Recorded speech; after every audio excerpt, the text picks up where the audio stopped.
नमस्कार, हरियाणा न्यूज देख रहे हैं आप। मैं हूं आपके साथ भावना त्रिपाठी। मुद्दा में आप सभी का स्वागत है।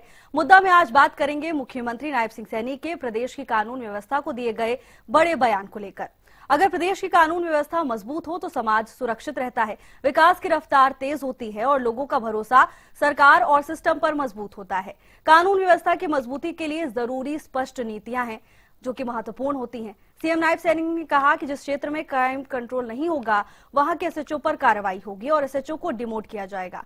अब सवाल है कि क्या एसएचओ और पुलिस अधिकारियों की जवाबदेही तय करने वाला ये सख्त संदेश जमीनी हकीकत में बदलाव ला पाएगा? कानून व्यवस्था पर सीएम का एक्शन प्लान आखिर क्या है? आज इन्हीं सवालों के इर्द गिर्द चर्चा करेंगे, लेकिन उससे पहले ये रिपोर्ट देखिए।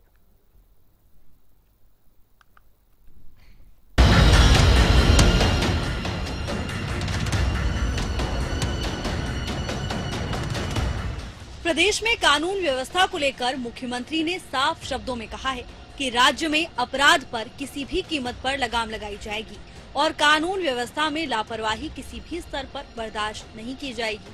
मुख्यमंत्री ने कहा कि अगर किसी थाना क्षेत्र में अपराध बढ़ता है और संबंधित एसएचओ उसे नियंत्रित करने में नाकाम रहता है तो उसके खिलाफ सख्त कार्रवाई की जाएगी। ऐसे अधिकारियों को डिमोट कर सब इंस्पेक्टर के पद पर तैनात किया जाएगा।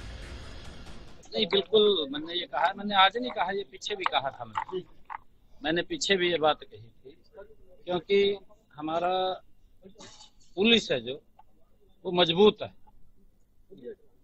वो किसी भी कोई गलत गतिविधियों में शामिल है सख्ताई से उसके खिलाफ कार्रवाई करती है। और कहीं ऐसा लगता है क्योंकि हम देखते हैं कि यहाँ पर ज्यादा क्राइम हो रहा है, क्यों हो रहा है उस बारे में जरूर वहाँ के संबंधित हमारे जो एसपी महोदय हैं, हमारे जो थानों के इंचार्ज हैं, उन सब को उसके ऊपर समय समय के ऊपर बैठ करके गंभीरता से मंथन विचार करना चाहिए। उसके रास्ते निकलते हैं, क्योंकि लोग अगर बोलते हैं कि यहाँ पर इस प्रकार का काम चल रहा है, महिलाएं बोलती हैं, नहीं देखिए ये उसके अंदर जितना अगर कोई क्राइम है या कोई नशे का कारोबार कर रहा है उसके अंदर ज्यादा फैल रहा है तो कहीं ना कहीं संबंधित हमारी ड्यूटी है उसको कम करना। तो वहीं विपक्ष लगातार कानून व्यवस्था को लेकर सरकार से सवाल पूछ रहा है। नेता प्रतिपक्ष भूपेंद्र हुड्डा ने कहा, प्रदेश में लॉ एंड ऑर्डर की स्थिति खराब है। हरियाणा पूरे देश में सबसे ज्यादा असुरक्षित प्रदेश है। कानून व्यवस्था की बात हुई है, कानून व्यवस्था नाम की चीज कोई है ही नहीं। ऐसा प्रतीत होता है हरियाणा सरकार है ही नहीं, फ्री फॉर ऑल हो रहा है। रोज आप देख रहे फिरौतियां मिल रही। तो जहां एक तरफ विपक्ष लगातार सरकार को कानून व्यवस्था को लेकर घेरने का काम कर रहा है, तो वहीं दूसरी तरफ सरकार की ओर से साफ कर दिया गया कि कानून व्यवस्था में कोई चूक हुई तो जवाबदेही तय होगी। कानून व्यवस्था को लेकर मुख्यमंत्री के इस सख्त संदेश के बाद अब नजर इस बात पर है कि जमीनी स्तर पर इन निर्देशों का कितना असर दिखाई देता है। क्या वाकई में एसएचओ की जवाबदेही तय होने से पुलिसिंग पर असर पड़ेगा?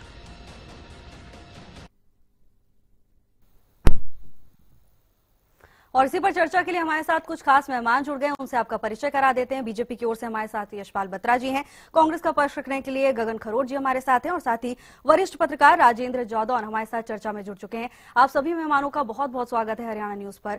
गगन जी, सबसे पहले शुरुआत मैं आपसे ही करना चाहूंगी, सीएम के इस अल्टीमेटम को, उनके संदेश को आप कैसे देखते हैं? सबसे पहले तो भावना जी, आपको और जो हमारे को पैनलिस्ट साथी हैं उन सबको, और आपके जो दर्शक देख रहे हैं प्रोग्राम को, उन सबको हाथ जोड़कर नमस्कार और नए साल की शुभकामनाएं। नव वर्ष उनका मंगलमय हो सबका। अब जो आज माननीय मुख्यमंत्री जी का हमारे बयान आया है तो अच्छी बात है। पहले तो हम इसको पॉजिटिव लेके चलना चाहते हैं कि पॉजिटिव रहे, क्योंकि बयानबाजी तो बहुत होती है लेकिन धरातल पर आज की डेट में सिर्फ एक एसएचओ को मतलब के डिमोट करने से ज्यादा जरूरी है कि पुलिस प्रशासन को चाक चौबंद किया जाए, अच्छे तरीके से थानों में भर्तियां पूरी करी जाएं।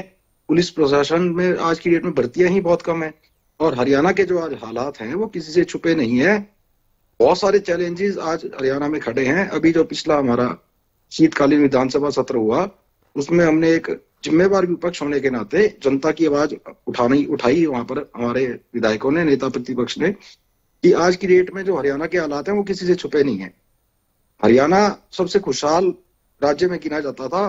दूर पार के आसपास के राज्यों से भी लोग आकर यहाँ पर रिटायरमेंट के बाद रहना पसंद करते थे। लेकिन आज जो हालात है हरियाणा के, वो बिहार से भी बदतर हो गए। मतलब कि सरेआम लूट, डकैती, नशा, इतना मतलब कि नशे की होम सप्लाई, 10 मिनट के अंदर आप फोन मारो कहीं स्मैक आपके घर पहुंच जाती है। बाजार में सरेआम स्मैक सप्लाई हो रही है।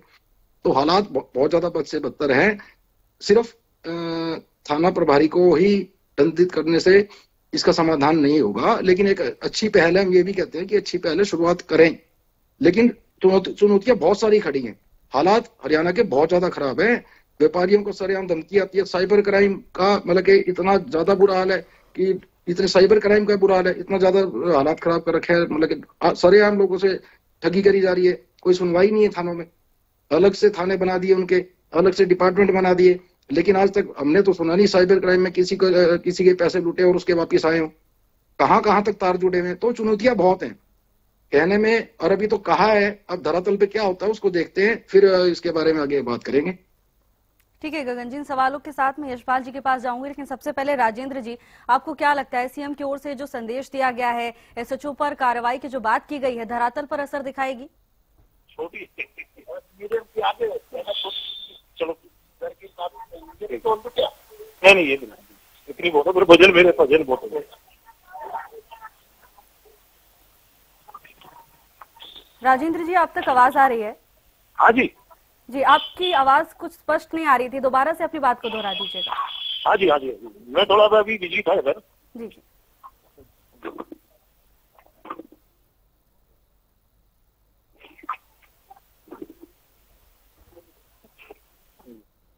ठीक है राजेंद्र जी, आपके पास मैं वापस लौटूंगी। यशपाल जी, देखिए गगन जी को आपने सुना है, आपकी हमेशा ये शिकायत रहती है कि पॉजिटिव लेके नहीं चलते हैं। शुरुआत में उन्होंने कह दिया कि एक पॉजिटिव रुख वो अपना रहे हैं, लेकिन यशपाल जी साथ में ये भी कहा जा रहा है क्या केवल दंड देने से समाधान हो पाएगा? चुनौतियां बहुत सारी हैं।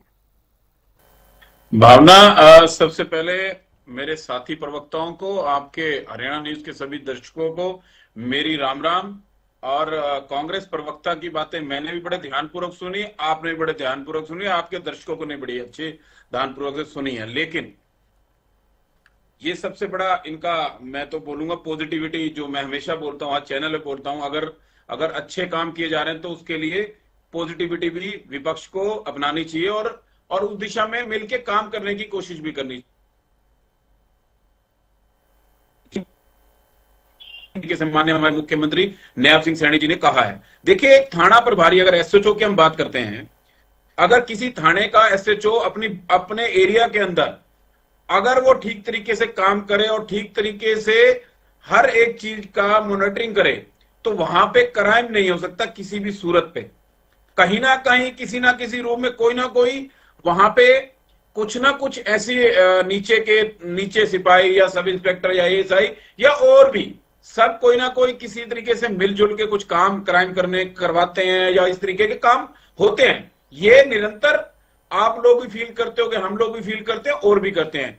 उसी ग्राउंड रिपोर्ट को लेके, ग्राउंड रिपोर्ट कार्यकर्ताओं से भी लेके, अधिकारियों से भी लेके, हमारे मुख्यमंत्री नैब सिंह सैनी जी ने एक सख्त संदेश दिया है। एक ऐसा संदेश दिया है कि हर एक थाने प्रभारी को ये समझ लेना चाहिए कि अगर उसके थाने में कोई भी क्राइम हुआ, किसी भी तरह का क्राइम हुआ, तो उनके खिलाफ एक्शन होगा, उनके खिलाफ कार्रवाई की जाएगी।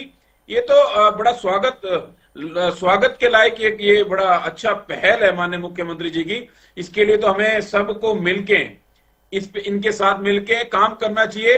उस थाना प्रभारी की जो भी कार्यकर्ता या जो भी पक्ष का चाहे विपक्ष का है, उनकी मॉनिटरिंग करनी चाहिए। मॉनिटरिंग करके ऊपर सीनियर नेताओं को देनी चाहिए, वहां तक ना जाए तो माननीय मुख्यमंत्री तक अपनी बात को पहुंचाना चाहिए, जिससे मुख्यमंत्री जी जिस दिशा में काम करना चाहते हैं, हम सबकी एक मोरल ड्यूटी भी, एक जिम्मेदारी भी है। अगर हम चाहते हैं कि हरियाणा क्राइम फ्री हो जाए, हरियाणा से क्राइम खत्म हो जाए, तो उसके अंदर हम सबकी जिम्मेदारी है एक टीम वर्क के रूप में काम करना चाहिए, चाहे पक्ष हो चाहे विपक्ष हो। मुख्यमंत्री तक अपनी आवाज को पहुंचाएं, अपनी बातों को पहुंचाएं या उच्च अधिकारियों तक, चाहे डीजीपी तक या कमिश्नर तक, चाहे एसपी तक, वो बातें पूछाएं। अगर एक स्टेप पे नहीं सुनाई होती, दूसरे स्टेप पे चले जाएं। मुख्यमंत्री जी का यही संदेश था कि अब बर्दाश्त नहीं की जाएगी, और ये तो बहुत अच्छी पहल है। ऐसी पहल तो हमेशा होती रहनी चाहिए, हर फील्ड के अंदर होनी चाहिए, चाहे किसी भी भ्रष्टाचार के मामले की बात करें, चाहे दूसरे मामलों की बात करें। इस तरीके की पहल से वो जरूर कंट्रोल में चीजें आएंगी। ठीक है गगन जी, देखिए जिस तरह से विधानसभा सत्र के दौरान भी विपक्ष की ओर से सवाल उठाए गए, समय समय पर आपके नेता और हरियाणा के नेता प्रतिपक्ष भूपेंद्र हुड्डा भी ये सवाल पूछते रहते हैं, कानून व्यवस्था को लेकर हमलावर भी रहते हैं। और अब ये जो पहल की जा रही है, आपको क्या लगता है उन सभी सवालों के बीच ये कारगर साबित होंगे, जमीनी स्तर पर इनका असर देखने को मिलेगा?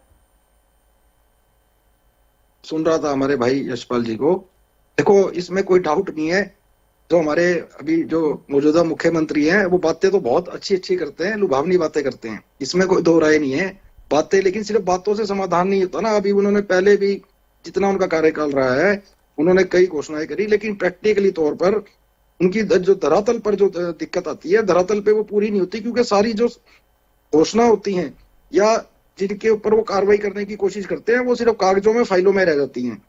अब वो क्यों रह जाती हैं, उसके पीछे कई सारे कारण हैं। जो मैंने सबसे पहले कहा कि सबसे पहले तो जो पुलिस में भर्ती जो है, वो स्टाफ इतना कम है, पिछले कितने सालों से कोई भर्ती नहीं हुई है पुलिस में, और जो होती है तो वो हाई कोर्ट का स्टे हो जाता है या पर्ची पेपर लीक हो जाता है। तो पहले तो सबसे पहले थानों में स्टाफ की जरूरत है, खाली एक एसएचओ के ऊपर बात डाल के काम नहीं चलेगा, स्टाफ की भर्ती पहले पूरी करें, थानों में नियुक्ति हो ढंग से और उनका बर्डन कम किया जाए। आज की डेट में पुलिस के ऊपर इतना ज्यादा बर्डन है, कल का जो था 90,000 हमारे जो पुलिसकर्मी हैं, भाई हैं, जो हरियाणा में सेवा करने के लिए तत्पर 24 घंटे रहते हैं दिन रात, उनको अवकाश ही नहीं मिल रहा, साप्ताहिक अवकाश। तो वो मानसिक तौर पे जो है वो स्ट्रॉन्ग नहीं है, वो मानसिक तौर पर उनको बड़ी दिक्कत आ रही है। तो इन चीजों को भी हमें ध्यान में रखना होगा। तो ये सारी बातें करने में बहुत अच्छी होती हैं, लेकिन उनको धरातल पर उतारना वो सबसे बड़ा चैलेंज है। जैसे मैंने आपको बताया, चैलेंज आज की डेट में हरियाणा सरकार के ऊपर बहुत सारे चैलेंज खड़े हैं, तो उनको तरीके से निपटाए। और जो बात अभी इन्होंने कही हमारे प्रवक्ता जी ने कि विपक्ष, हम तो हमेशा ही सुझाव देते हैं, लेकिन जो सत्ता पक्ष है वो हमेशा ये बात कह के टाल देता है विपक्ष की बातों को, मुद्दों को, कि आप तो जो कर रहे हो सारा उसके ऊपर राजनीति करते हो। जबकि राजनीति क्या होगी है, जो विपक्ष को वो हम बताएंगे ही नहीं, जनता की बात को रखेंगे नहीं कि यहाँ पर ये समस्या आ रही है, तो उसमें राजनीति का है कि किस बात की है। हमेशा ये कह के विपक्ष को कि ये तो राजनीति करते हैं, तो ऐसे तो मुद्दे सारे ऐसे के ऐसे ही चलते रहेंगे, धरातल पे तो कुछ भी काम नहीं होगा। तो बहुत कुछ देखना पड़ेगा अभी। ठीक है गगन जी, एक शब्द में जवाब दीजिएगा, क्या आपको लगता है कि सीएम के इस बयान से अधिकारियों पर मानसिक दबाव पड़ेगा, हाँ या ना? मानसिक दबाव तो पड़ेगा ही। ठीक है यशपाल जी, सीएम ने तो चेतावनी दे दी है, संदेश भी दे दिया है, क्या अधिकारियों पर मानसिक दबाव पड़ेगा और इस मानसिक दबाव के साथ अधिकारी काम कैसे कर पाएंगे? देखिए भावना, मानसिक दबाव की अगर बात करते हैं तो मानसिक दबाव, इसमें अगर अपने काम को करने में मानसिक दबाव है तो वो दबाव तो जरूर होना भी चाहिए। अगर ठीक काम करने के लिए अगर किसी को कहा जाए कि आपने अपनी ड्यूटी ठीक तरीके से करनी है, चाहे आप भी हैं एंकर काम करते हैं, तो अगर आपको ये कहा जाए कि आपने एंकरिंग अच्छे तरीके से करनी है, उसमें कोई गलती नहीं होनी चाहिए, तो क्या आप मानसिक दबाव में आएंगे अपने काम करने के लिए? वो हमारे माननीय मुख्यमंत्री जी ने कहा है कि अपने काम की जिम्मेदारी लो, और जिस जिम्मेदारी के साथ जिस सीट पे आप बैठे हो, जिसके लिए हरियाणा गवर्नमेंट के आप एज एम्प्लॉइज काम कर रहे हो, तो आपको उस ड्यूटी को बड़े अच्छे से निभाना है और जनता के हितों के लिए निभाना है। इसमें कोई मानसिक दबाव किसी को नहीं दिया गया है। अब विपक्ष की भूमिका है, विपक्ष तो कैसी भी बात कर ले।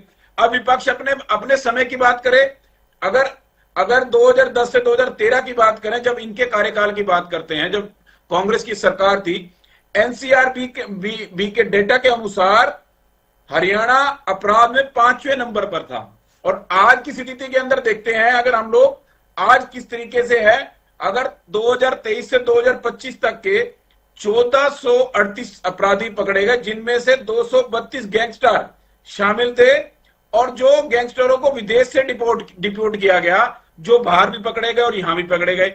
इस तरीके के माननीय मुख्यमंत्री नैब सिंह सैनी जी कार्रवाई करा रहे हैं कि किसी भी सूरत पे ये बर्दाश्त नहीं किया जाएगा, चाहे किसी व्यापारी की बात करें, चाहे किसी बिजनेसमैन की बात करें, चाहे किसी एक आम नागरिक की बात करें, चाहे जैसे अभी मैं इनकी सुन रहा था कि नशे की बात कर रहे थे कि नशा मिल जाता है बड़ा आसानी से, चाहे हम लोग किसी भी तरीके से नशा लेना चाहे तो वो मिल सकता है। चाहे वो नशे की बात करें तो थाना प्रभारी अगर चाहेगा, अगर एसएचओ चाहेगा, तो मैं ये मानता हूं कि उस एरिया के अंदर कोई भी क्राइम नहीं हो सकता किसी भी सूरत पे, क्योंकि आम आदमी से कनेक्टेड, लोगों से कनेक्टेड वो थाना प्रभारी बहुत अच्छे से रहते हैं और उनको पूरे थाने के अंदर पूरी रिपोर्टिंग होती है कि यहां पे ये क्राइम हो रहा है या नहीं हो रहा। और ये सख्त संदेश देना जरूरी भी था और बहुत ये अच्छा कदम है माननीय मुख्यमंत्री जी द्वारा दिया गया है। और जो कांग्रेस की कार्यकाल की बात करें, उस समय के अंदर अगर कोई क्राइम करता तो एफआईआर दर्ज नहीं हुआ करती थी, भ्रष्टाचार करते थे तो वो अपने साथ मिलके हिस्सेदारी जरूर शुरू कर दिया करते थे।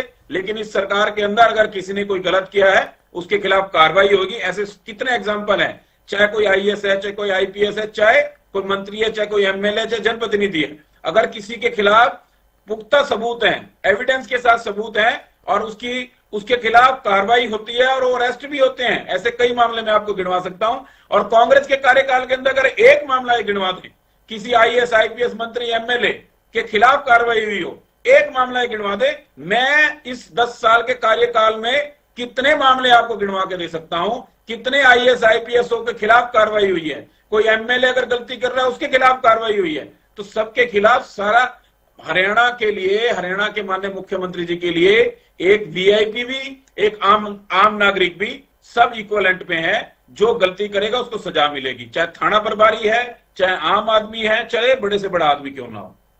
ठीक है राजेंद्र जी, जिस तरह से लगातार चर्चा की जा रही है, प्रोज और कॉन्स गिनाए जा रहे हैं मुख्यमंत्री के इस बयान को, आपको क्या लगता है धरातल पर कारगर साबित होगा मुख्यमंत्री का ये बयान, ये ऐलान? नहीं, देखिए, मुख्यमंत्री जी ने जो विचार व्यक्त किया है और जो सिद्धांत, एक तरह से एक सिद्धांत है कि उसको स्थापित किया है कि अगर थाना क्षेत्र में अपराध बढ़ते हैं तो जो थाना प्रभारी है उस पर कार्रवाई हो, उसका पदावनति हो जाएगी, डिमोशन की बात कही है उन्होंने। तो ये सिद्धांत तो अच्छा है, लेकिन एक्चुअल में व्यवहार में आना चाहिए।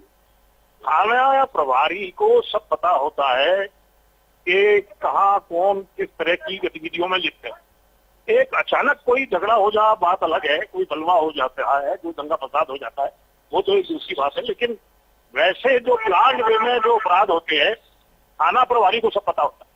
तो उसके पास एक सिस्टम होता है, बीट होती है कांस्टेबलों की, कांस्टेबल पूरा रिपोर्ट करते हैं किसकी गतिविधियां संदिग्ध है, कौन कैसा है। और मैं समझता हूं कि दंगे फसाद की भी एक तरह से इंटेलिजेंस रिपोर्ट होती है कि कौन तैयारी कर रहा है, कौन हथियार जमा कर रहा है, कौन पत्थर इकट्ठे कर रहा है। तो ये थाना प्रभारी को अगर जिम्मेदार बनाया गया है तो ये मुख्यमंत्री का या सरकार का बिल्कुल सही सोच है। लेकिन सवाल ये है कि वो सिर्फ बयानों में ना रह जाए, असल में कार्रवाई होना चाहिए।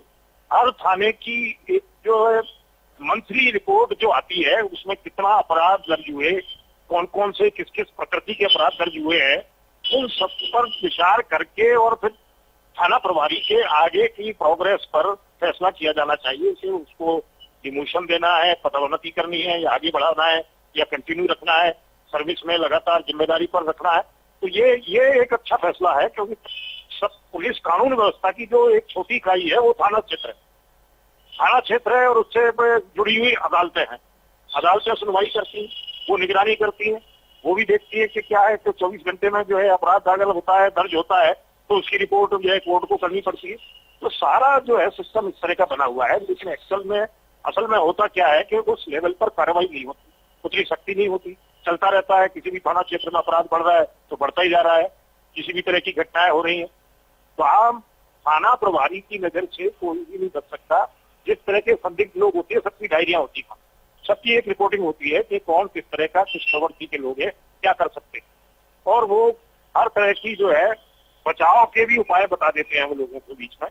तो ये थाना प्रभारी को अगर जिम्मेदारी सौंपी गई है तो वो बहुत ज्यादा, मैं समझता हूँ कि मुख्यमंत्री और मौजूदा सरकार ने गहनता से विचार किया है कि लॉ एंड ऑर्डर को कैसे कंट्रोल में किया जा सकता है।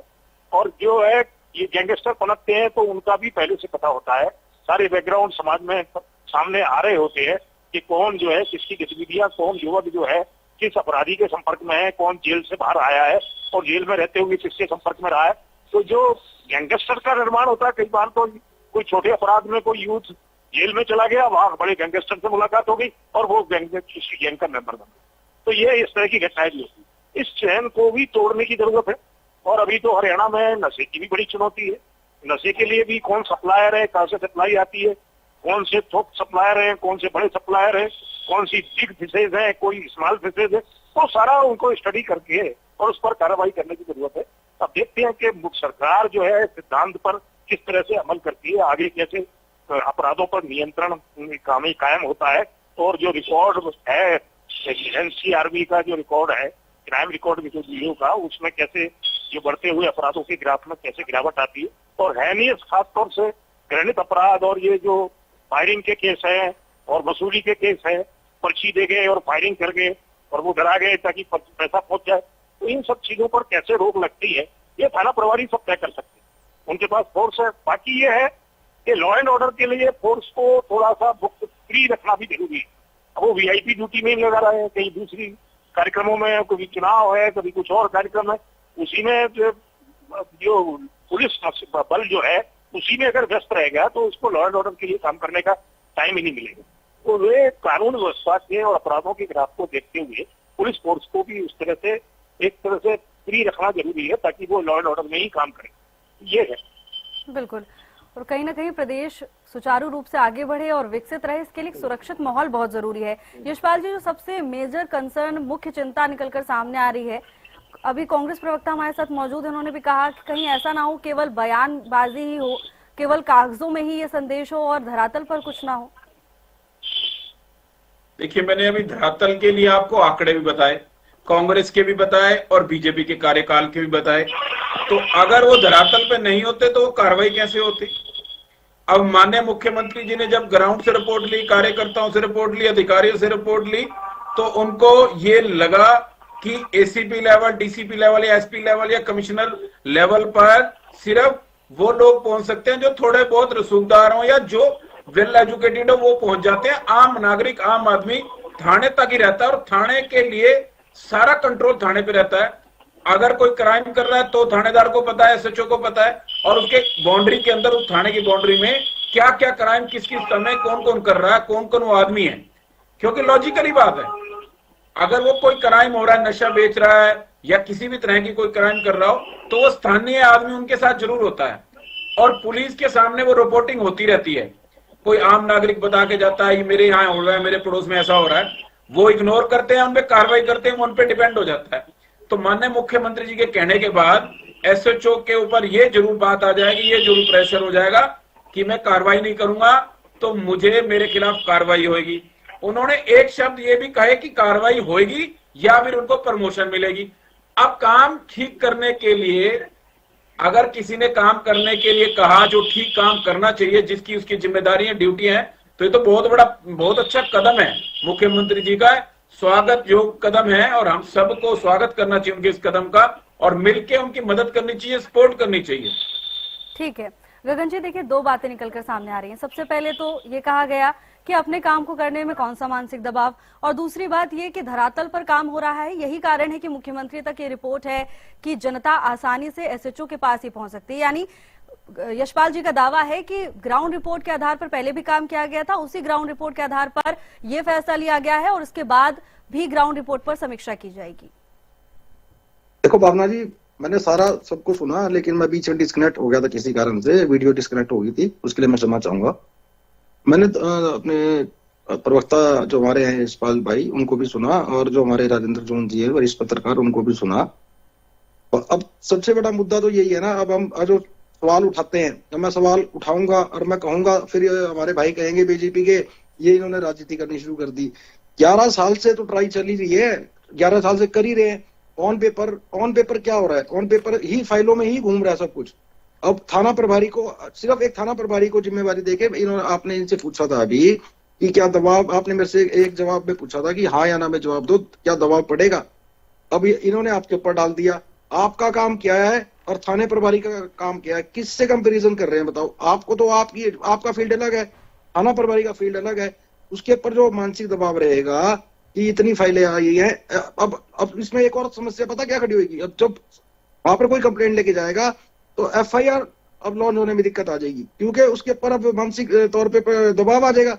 ये जो FIR होगी, रिकॉर्ड में चढ़ गई, तो और जो वो ठीक ना हुआ, उसका निवारण नहीं हुआ, तो उसके ऊपर SHO के ऊपर कार्रवाई होगी। मानसिक दबाव क्यों नहीं होगा उसके ऊपर? वो गलत को ठीक, ठीक को गलत, और ज्यादा दिक्कत होगी। हम ये नहीं कह रहे कि ये गलत डिसीजन है, लेकिन सिर्फ एक थाना प्रभारी की ही उसके अंदर वो डिमोट ना करके एक सिस्टम को ऐसा बनाया जाए कि सारे पुलिस को, सबसे पहले तो मैं आपको बार बार एक बात कह रहा हूं कि जो सबसे बड़ी आज की डेट में समस्या है, वो पुलिस में भर्ती को लेके समस्या है, कर्मचारियों की कमी को लेके समस्या है। सबसे पहले तो उस काम को करवा। जब थानों में संख्या पूरी होगी, पुलिस बल पूरा होगा, तो निसंकोच है कि क्राइम में भी कमी आएगी। अब तो कई बार ऐसा होता है कि शहर में क्राइम हो जाता है, थाने में वो चाय और रसोईया होता है, उसको छोड़ के और एक होमगार्ड वाले को छोड़ के सारा थाना खाली हो जाता है, स्टाफ ही नहीं है। तो बेसिक समस्याएं हैं, तो उनको तो देखना पड़ेगा। और विपक्ष का तो काम है, आप अच्छा करोगे तो हम आपकी तारीफ करेंगे, और जो वो सिर्फ धरातल पे नहीं उतरेगा तो उसके ऊपर सवालिया निशान उठाते हैं, आगे भी उठाते रहेंगे। तो सबसे बड़ा है कि आप इसको तरीके से काम को करो, खाली थाना प्रभारी के ऊपर लादने से कुछ नहीं होगा। तो अभी जो मुख्यमंत्री की ओर से ये जो ऐलान किया गया है, उसका आप स्वागत करते हैं या नहीं गगन जी? नहीं, स्वागत वाला तो पता क्या, देखो इस स्वागत का क्या है कि हम इसको कहते हैं कि चलो एक पॉजिटिव तरीके से उन्होंने सोचा कि भाई अपराध है, क्योंकि जो हम विधानसभा में हमने ये बहुत बड़ा मुद्दा उठाया, डेली मीडिया के माध्यम से डेली डिबेट हो रही है, डेली अखबारों में आ रहा है। मानसिक दबाव तो मुख्यमंत्री जी के ऊपर था, ये जो थाने वालों के ऊपर दबाव डाला है, मुख्यमंत्री जी के ऊपर मानसिक दबाव आ गया था कि ये मुद्दा बड़ा गंभीर बनता जा रहा है हरियाणा के अंदर क्राइम का। तो उन्होंने वो अपना वाला जो बर्डन था वो आगे थाना प्रभारियों पे डाल दिया, लेकिन फिर भी हम कह रहे हैं कि एक शुरुआत करी, सोचा उन्होंने, अब ये धरती पे कितना इंप्लीमेंट होगा इसको देखना पड़ेगा। ठीक है यशपाल जी, मैं आपके पास वापस आऊंगी, लेकिन राजेंद्र जी हमारे साथ हैं, उनसे एक उनका ओपिनियन ले लेते हैं। राजेंद्र जी, जिस तरह से कहा जा रहा है कि इस पूरी कार्रवाई से, इस पूरे ऐलान से कहीं ना कहीं पुलिस अधिकारियों पर एक दबाव पड़ेगा, मानसिक दबाव पड़ेगा, और उसके चलते SHO भी FIR दर्ज नहीं करेंगे, अपने काम से बचने की कोशिश करेंगे, क्या ऐसी भी कुछ संभावनाएं? नहीं, ये हो सकता है कि वो SHO जो है FIR दर्ज करने से बचे, और वो सोचेंगे कि ये थाने का रिकॉर्ड जो है बिगड़ेगा, क्योंकि अपराध की संख्या बढ़ती जाएगी। लेकिन इस पर भी सरकार को नजर रखनी होगी। अगर कहीं इस तरह की शिकायत आती है कि FIR दर्ज नहीं की जा रही, तो सरकार को पॉलिटिकल लेवल पर भी दखल होना चाहिए कि भैया कि FIR क्यों नहीं दर्ज हो रही है। DGP को जिम्मेदार ठहराया जाना चाहिए कि कहीं से ये शिकायत ना है कि अगर कोई आम आदमी शिकायत लेकर पहुंचा है, वैसे तो इन्होंने ऑनलाइन भी FIR का प्रावधान कर दिया गया कि ऑनलाइन भी FIR दर्ज करवा सकते हैं।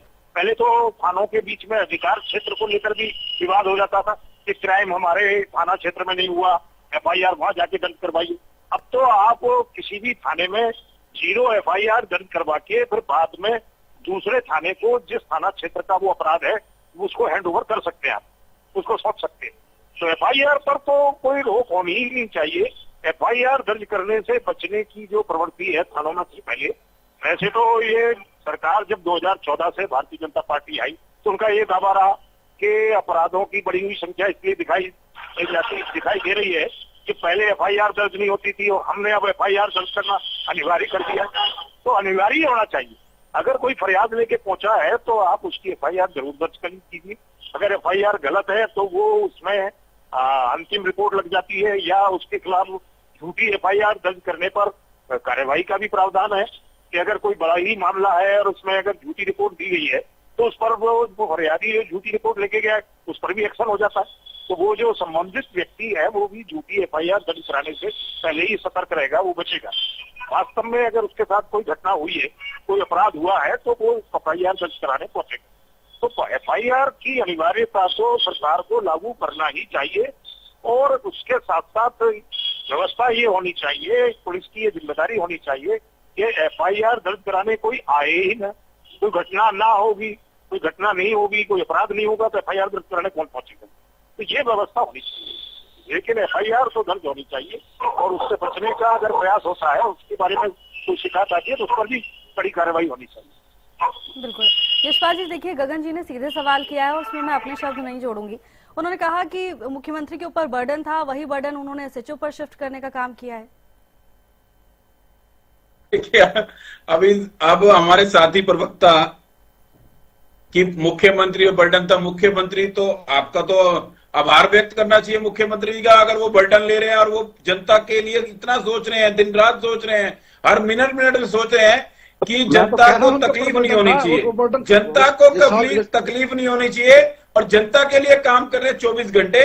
उनको, आपको तो आभार व्यक्त करना चाहिए। उनका दबाव इस चीज का रहता है, दबाव जनता के कामों का रहना है, जनता के लिए काम करना है, और जनता के लिए ग्राउंड रिपोर्ट से रिपोर्ट लेके उन्होंने प्रभारी के ऊपर इसलिए कहा है कि जनता की रिपोर्ट है, लोगों की रिपोर्ट है, कार्यकर्ताओं की रिपोर्ट है, अधिकारियों की रिपोर्ट है कि अगर थाना प्रभारी एसएचओ ठीक रहे तो वहां एक भी क्राइम ना हो, उस एरिया में बिल्कुल क्राइम बंद हो जाए, और क्राइम फ्री का जो हमारे माननीय मुख्यमंत्री जी ने एक हरियाणा का देखा हुआ सपना, तो वो पूरा करने में उनका ये कदम बड़ा ठोस साबित होगा। आने वाले समय में जब इनके रिजल्ट निकल के आएंगे तो उस दिन आप देखना कि इसके रिजल्ट किस तरीके से निकल के आते हैं। ठीक है गगन जी, देखिए जिस तरीके से कहा जा रहा था, आपने भी अभी जिक्र किया कि कहीं ऐसा ना हो एसएचओ रिपोर्ट ही ना लिखें, एफआईआर ही ना लिखें, लेकिन अब उसका भी एक अल्टरनेटिव है हमारे पास, ऑनलाइन हम एफआईआर दर्ज करवा सकते हैं। तो अब फिर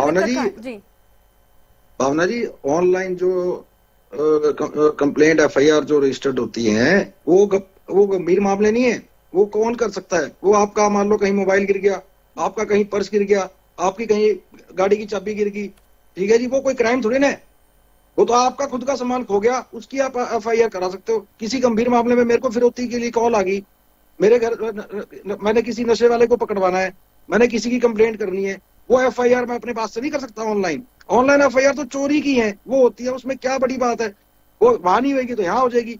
वो ऑनलाइन एफआईआर जो है, वो जो गंभीर मामले जिसके बारे में विपक्ष जोर से मुद्दे उठा रहा है और हर रोज कह रहा है इस बात को, एफआईआर उनकी होनी चाहिए जो गंभीर मुद्दे हैं। ये क्या एफआईआर है, मेरा मोबाइल गिर गया जी, मेरा मोबाइल चोरी हो गया, मेरा पर्स चोरी हो गया, वो एफआईआर ऑनलाइन वो वाली एफआईआर होती है, गंभीर मुद्दों की कोई एफआईआर नहीं होती। और उनकी जो ये बात कर रहे हैं कि संख्या बड़ी थी, जो हमारे राजेंद्र जी कह रहे थे, उन्होंने भी इस बात का समर्थन किया कि इसमें कोई दो राय नहीं है, इसका इम्पैक्ट गलत भी आ सकता है। और मेरे को ज्यादा उम्मीद है क्योंकि एसएचओ के जब अकेले एसएचओ के ऊपर प्रेशर आएगा, इसके ऊपर एसएचओ को अकेले को नहीं, उससे ऊपर वाले को भी एक को इन्वॉल्व करना चाहिए था किसी को। खाली एसएचओ के ऊपर प्रेशर आएगा तो वो जो कोई गंभीर समस्या होगी तो उसकी एफआईआर करने से डरेगा, क्योंकि उसके थाने में वो एफआईआर लॉन्च होगी और उसका समाधान नहीं हुआ, अब उसका निर्धारित, तो वो बट ऑब्वियस है कि वो 100% उसके ऊपर वो एफआईआर करने से, उसको टाल मटोल करने से कतराएंगे। तो इसका मतलब कि नेगेटिव इंपैक्ट भी आने के पूरे चांस हैं, क्योंकि अकेले एक आदमी की जो आप जिम्मेवारी तय करोगे तो वो, क्योंकि टीम वर्क है सारा, अकेला एसएचओ नहीं इसके अंदर कर सकता। अब लेकिन शुरुआत करिए, देखो इसका क्या आता है, गलत आता है कि ठीक आता है, लेकिन गंभीर मुद्दे हैं तो उसको देखना पड़ेगा। बिल्कुल। राजेंद्र जी, आपको क्या लगता है, जिस तरह से अभी ये सुझाव आया है कि न केवल एसएचओ बल्कि उच्च अधिकारियों की भी जवाबदेही तय करनी चाहिए सरकार को, वगैरह का भी वो होनी चाहिए, उनको एक मंथली मीटिंग लेनी चाहिए, थानों पे इंस्पेक्शन करने चाहिए, वो सारा सिस्टम में होता है। थाना एक छोटी इकाई है, ये एक तो तर्क तो बनता नहीं है कि मुख्यमंत्री पर बर्डन आ गया तो उन्होंने एसएचओ को डाल दिया, ऐसा नहीं होता। थाना एक मशीनरी है मुख्यमंत्री के पास, वो अपनी मशीनरी अपने सिस्टम से तो काम लेगा, वो थानेदार को भी लायबल बनाएगा। वो अगर एसएचओ को, वो थाना प्रभारी को लायबल नहीं बनाएगा तो फिर कुछ भी मनमानी चलती रहेगी। थाना प्रभारी को भी लायबल बनाएगा, जब थाना प्रभारी लायबल होंगे, एसपी भी लायबल होंगे, डीजीपी भी लायबल होंगे, ऐसा नहीं होता। वो तो पूरी एक सिस्टम है। फिर होम मिनिस्टर भी है, पॉलिटिकल जो होम मिनिस्ट्री अगर मुख्यमंत्री जी के पास है तो वो भी वो मॉनिटर करेंगे। वो इस तरह से नहीं होता, वो सारा सिस्टम, प्रशासनिक सिस्टम को एक समझने की जरूरत है। मुझे लगता है कि जो पॉलिटिकल लोग हैं वो इतने सिस्टम में एंटर नहीं कर पाते, उनको पता नहीं होता किस तरह से होता है। वो जो है उसका एक डिस्पोजल होता है, एसपी लगातार चेक करता है हर थाने का कि कोई भी क्राइम हुआ उसका 90 डेज में उसका चालान कोर्ट में सबमिट होना चाहिए, उसका प्रॉपर इन्वेस्टिगेशन क्यों नहीं हुआ, क्यों पेंडिंग रह गया, अगर कोई स्पेशल कारण है तो उसका जवाब देना पड़ता है। वो इतना कुछ नहीं।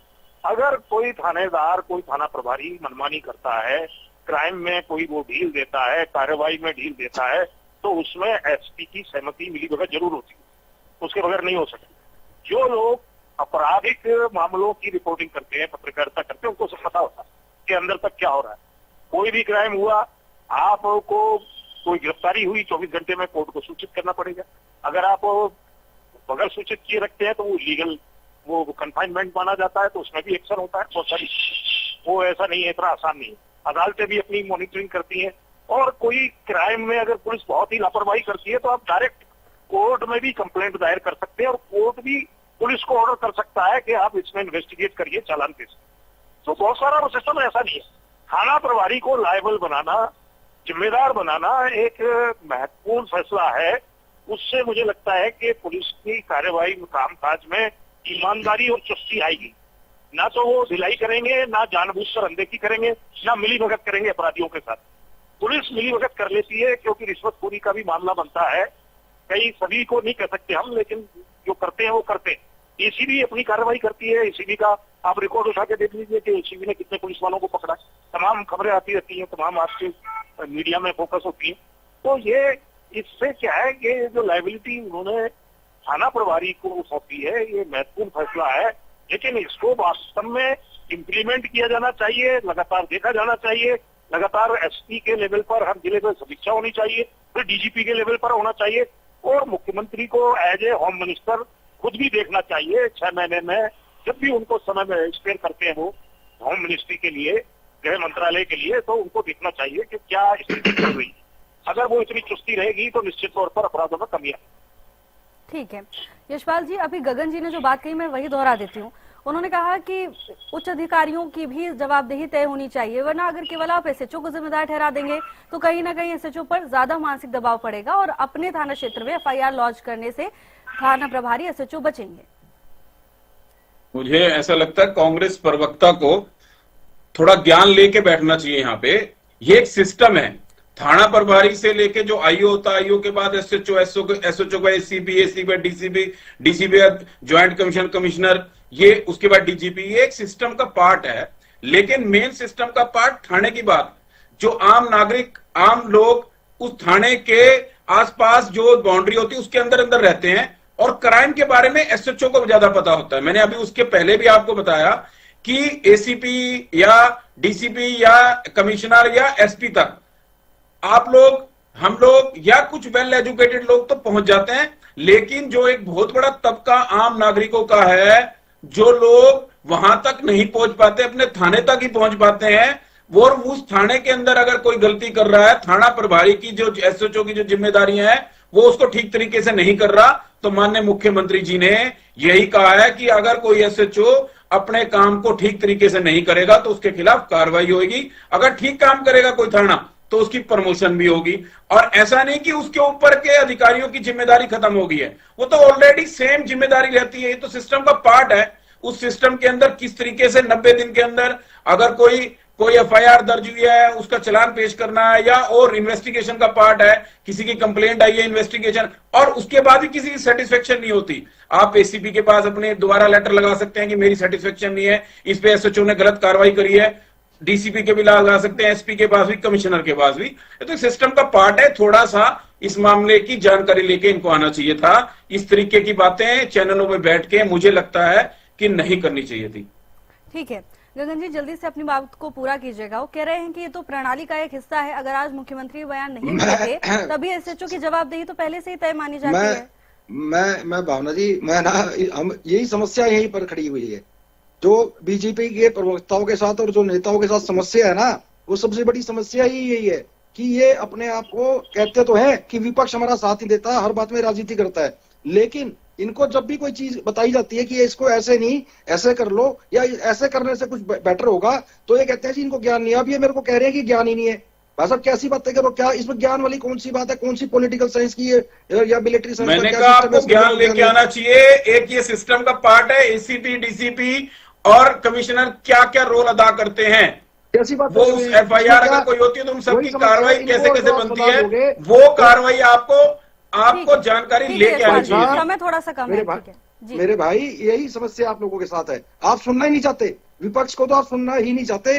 लास्ट में कह कमा के कहीं ना कहीं घूम फिर के आप उनको ये साबित करना चाहते हो कि ये तो अच्छी राजनीति करते हैं, इनको ज्ञान ही नहीं है। सारा ज्ञान भगवान ने आप ही को दिया हुआ है, बाकी तो किसी को कोई ज्ञान ही नहीं है। ये समस्या, चलो ये तो भगवान का आभार है कि हमें सारा ज्ञान दिया। ठीक है गगन जी, हम सभी को रोज थोड़ा थोड़ा ज्ञान अर्जित करना चाहिए, ना सिर्फ आपको, हम सभी उसमें शामिल है। ठीक है राजेंद्र जी, केवल 10 सेकंड का समय मेरे पास है, आपका लास्ट रिएक्शन। तो देखिए ऐसा है कि अभी जो मुख्यमंत्री जी ने कहा है कि वो एक तरह की वार्निंग है। ऐसा नहीं है कि एसएचओ पहले लायबल नहीं थे, एसएचओ ही लायबल थे और उनको वार्न किया गया है कि आप अगर इसमें ढिलाई करते हैं तो आपको पदोन्नति कर दी जाएगी। तो ये एक वार्निंग है, चेतावनी है, सतर्क करने का तरीका है। अब इसको देखते हैं कि इस पर क्या होता है। और मुझे लगता है कि कुछ मामलों में अगर कार्रवाई हो गई, कहीं अपराध बढ़ता है और एसएचओ की ढिलाई सामने आती है और कार्रवाई हो गई, तो पूरी मशीनरी जो है सतर्क हो जाएगी, चुस्त हो जाएगी।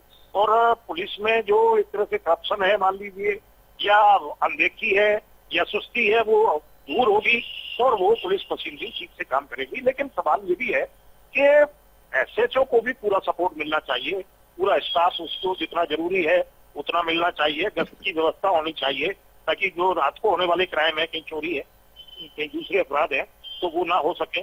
तो ये जो नेतृत्व है एक तरह से, जो डीजीपी है, एसपी है और सीएम है, मुख्यमंत्री है, जो गृह मंत्री है, तो उनको भी ये देखना चाहिए कि सिस्टम और जरूरतें क्या है। पॉपुलेशन के अनुपात में स्टाफ होना चाहिए, कांस्टेबल स्टाफ होना चाहिए। हालांकि हरियाणा में कांस्टेबल स्टाफ की भर्ती लगातार चल रही है, अभी भी निकाली गई भर्ती और अभी 5061 कुछ पास आउट हुए थे। जो अमित शाह जी आए थे, केंद्रीय गृह मंत्री, वो पास आउट करवा के गए थे। तो ये है कि सरकार को पूरी व्यवस्था मजबूत करनी चाहिए। हर डिपार्टमेंट में मजबूती की जरूरत होती है, स्टाफ की जरूरत होती है। जहाँ भी कोई कमी है वहाँ फिर सेवा में कमी आ जाती है, चाहे वो हेल्थ हो, चाहे एजुकेशन हो, बिल्कुल ठीक चाहे कहा आपने। क्राइम हो, संसाधनों चाहे लॉ एंड की पूर्णता हो सभी विभागों के पास, ये बहुत जरूरी है। आप सभी मेहमानों का बहुत बहुत धन्यवाद हमारे साथ जुड़ने के लिए। तो मुख्यमंत्री की ओर से कड़ा संदेश दिया गया, उसी पर हमने चर्चा की। आपने सुना, एक तरफ विपक्ष का कहना है कि इससे एसएचओ पर दबाव पड़ेगा, उच्चतम अधिकारियों की भी जवाबदेही तय करनी चाहिए। दूसरी तरफ पक्ष का कहना है कि एसएचओ सबसे करीब होता है जनता के और जमीनी हकीकत से वाकिफ होता है। लेकिन अब सबसे बड़ा सवाल यही है कि मुख्यमंत्री के संदेश का, इस ऐलान का जमीनी स्तर पर क्या असर होगा, क्या पुलिसिंग बेहतर हो पाएगी, अभी आने वाले समय में ही पता चलेगा। फिलहाल की इस चर्चा में मेरे साथ बस इतना ही। आप देखते रहिए हरियाणा न्यूज। नमस्कार।